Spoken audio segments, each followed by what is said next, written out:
the AEW World Champion, Hangman Adam Page. It's weird, it's just media, there's not like a big crowd that's cheering, you know. Yeah, hey guys, what's up? Hangman, congratulations on your huge win. Now, pro wrestling is all about moments, and you had a moment as you became the world champion. What does this moment mean to you as you're in this point in your career? This means everything, man. This is, now I'm gonna cry. Man, this is just everything I've worked for my whole life. I've just put so much of myself into this in ways that were tough, very tough, but ultimately very cathartic. And to hear people just losing their shit for it, man, you just can't pay for therapy. This is one of the biggest moments of my life. Paige, congratulations again. How significant is it for you to win that belt over Kenny Omega? The best wrestler in the world, and I mean, there's nothing that could be more special. I've known Kenny for so long. I've looked up to Kenny. I mean, probably even before I started wrestling, I was watching clips of Kenny on YouTube. I remember the first time I saw Kenny was, you know, the Falls Count Anywhere or whatever match outdoors where he takes a hurricane run and rolls down the hill or whatever. I saw that as a kid almost, and somehow I ended up befriending him, and for a long time one of my best friends, and now bitter rivals. But to finally vanquish the person I've always thought was the best wrestler in the world, it feels surreal. It hasn't set in. Adam, what do you hope to bring to AEW as AEW World Champion? What do you hope your reign signifies in the history of AEW? Cowboy shit. I don't know. It's so tough. This has just happened for me, so it's very hard to get my thoughts together. And I'm sorry for a lot of these questions. I don't have very clear answers, but I have a feeling I will be up all night. I have a feeling I will text my media guy and I'll put out a little press release like I do sometimes. Adam, this was the culmination of a story that was told over the course of almost 3 years. You don't see that kind of love and care put into a lot of stories in pro wrestling these days, so to be on the receiving end of that, how special is that for you, and what was it like being part of that journey? This is why I've always loved wrestling, you know. You got sometimes glimmers of the person who you were watching on your TV, but it seemed like a lot of times you never really got that full person. And for a long time, I had a hard time figuring out what it was about me that stood out, what it was about me that was going to get me somewhere, how I was going to find success. And I finally just figured, screw it, I'll just be me. And if it works, it works. And if it doesn't, I was honest.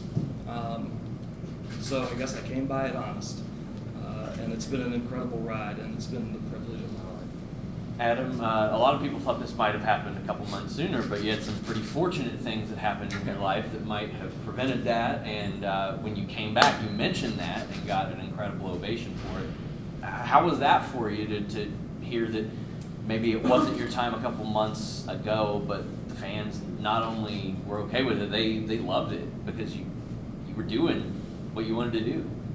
You know, I don't want to share but so much personal information, but my wife and I, we've been together for a long time, and then, you know, I was in Bullet Club, I was on a hot run, I was traveling to Japan, so then you wonder, you know, if you want to start a family, is now the time? Well, no, because I'm busy. And then AEW started, and then I thought, well, you know, I might win this championship on the first go around, so is now the right time? No, I'm busy. And then we came by the answer that there's never a right time. There never will be. So we were ready to start a family, and I'm very fortunate and very thankful for Tony for, you know, letting me literally, you know, right in the middle of what felt like the hottest run of my career to go back home and take some time and be at home. And I ended up staying at home a little bit longer than I intended to, and I'm just extremely grateful for the opportunity to do that, because wrestling doesn't work that way most times. I was extremely fortunate to be able to be home and be there for that and spend time with my my son, and my wife. Yeah, unreal. Congrats on that, by the way. Thank you. And you gave a great relatable promo afterwards, talking about self-doubt and lying to yourself. It seemed very laid bare and real. Is that something that has been daunting you, and how have you helped yourself get over that hump? Yeah, I mean, I've told you everything that I've said is just me. I figured a long time ago, fuck it, I'll just say what I feel. I'll just be me. And if it doesn't work, it doesn't work. And if it does, I came by it honest. And every bit of it, and even after the match, I thought all day, if I win this thing, I'm going to pour tears everywhere. I'm just going to lose it. And it didn't come. I couldn't believe it. So that was a lie to myself, and I told myself a lot of lies. And there's a small part of me that even going into the night was saying that I couldn't do it. I wouldn't be good enough. The match wouldn't be good enough. You know, I wasn't going to be a champion. A small part, but I've managed to shrink that part. I don't think that goes away, probably. But you can minimize it, and that's very, very real. If there's one thing we know about wrestling, it's that plans change. This was a really long story. What were some of the challenges to keeping the story on track to get it told when you want it? Oh my God, everything. Everything. Oh man. We in 2020 had a global pandemic. That was a thing. We lost our crowds. We lost, guys were out with injuries and this and that. There was, oh my God, there's just so many things. I couldn't even count them all. If you had known what we may have wanted to do 2 or 3 years ago, it wouldn't even remotely match up to where we are today. But that is, to me, the brilliance of wrestling. You just roll with the punches. Every Wednesday would be something new. Oh my God, what are we going to do about this? And I'm sure it will be Wednesday as well. So, yeah, and we have an incredible team that's able to make that work. And I think a lot of it is because we put a lot of ourselves into this. When we get there Wednesday and something's going wrong or whatever, we figure it out. And we just tell you how we feel. Adam, how are you going to approach your job differently showing up Wednesday for Dynamite as champion? A lot of people who don't understand wrestling don't understand that is more than just the belt. It has to do with carrying the company behind the scenes and representing it. Yeah, that's a really good question. I haven't gotten that far in my mind. I'm just going to try to be the best version of me that I can. That's all I've been doing this whole time. And I'm sure that every day I'll figure out a new problem and try to rise to the challenge. I'll just be the best me that I can. That's really what I want. Adam, it looked like after the match you said something to Kenny as he was laying on the mat. Do you mind telling us what that was? No, I wouldn't. Next up is Brian Danielson. Thoughts on that match as your first challenge? Wow. I know I said Kenny was the best in the world, but if you had to challenge me for someone who could tie him, it would be Brian Danielson. So I'm not very surprised he's the #1 contender. That's a lot to think about, and I just won this damn thing. So I'm going to think about this tonight, and tomorrow morning I'll start thinking about that. Yeah. Adam, can you think about maybe for a minute what it's going to be like to bring that belt home on Wednesday to Virginia? That's going to be incredible. That's going to be wild. I'm very excited. It's one of the few shows for AEW I'm going to get to drive to. So I'm going to set this sucker in the passenger seat. I'll probably buckle her up. And we'll roll on into Norfolk. I'm very excited about it. Yeah.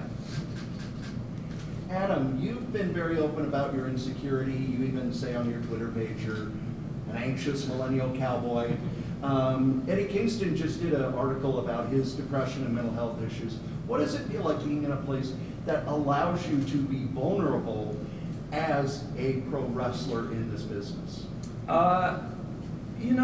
Sometimes wrestling can be behind the times, but I feel like AEW is able to keep up with the times because a lot of times we're just allowed to be ourselves and allowed to be honest. And the way the world talks about their mental health has changed so much in the past, even just a couple of years. And when you let somebody go out there and just be themselves, sometimes that's what comes out, and it's an incredible thing that we can do that, and we don't have to worry about, like, oh, I don't look tough enough or whatever, because these are things that people go through in real life, and it's I think it's better that even the world champion can be honest about it.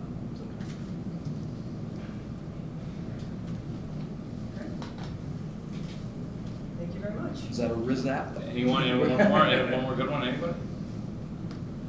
Thank you very much, everybody. It's been a great night, and thank you very much, Hangman Adam Page. Hey, thank you. Congratulations.